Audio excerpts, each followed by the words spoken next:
Welkom by vandag se lesing oor bemarkingskommunikasiebestuur. Ons sal die verskillende tipes borgskappe ondersoek en hoe hulle handelsmerkbewustheid kan versterk en bemarkingsdoelwitte kan bereik. Borgskappe is 'n kragtige instrument in vandag se bemarkingslandskap.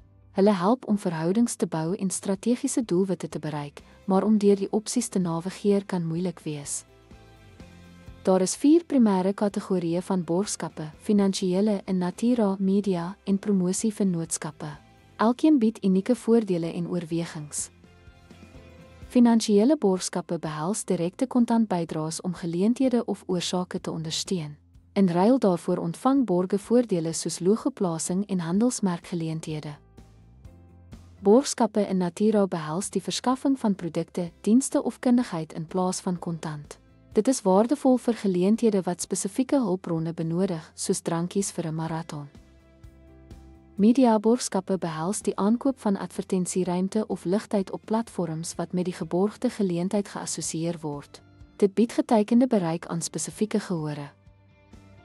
Promosievennootskappe gebruik beïnvloeders of bekendes om jou handelsmerk te bevorder. Dit help bou handelsmerkbewustheid en vertroue deur 'n herkenbare stem. Om hierdie borgskaptipes te verstaan, help jou om jou bemarkingsstrategie aan te pas. Kies die regte borgskap om egte verbindings te smee en meetbare resultate te behaal. Dankie dat jy hierby aangesluit het lesing.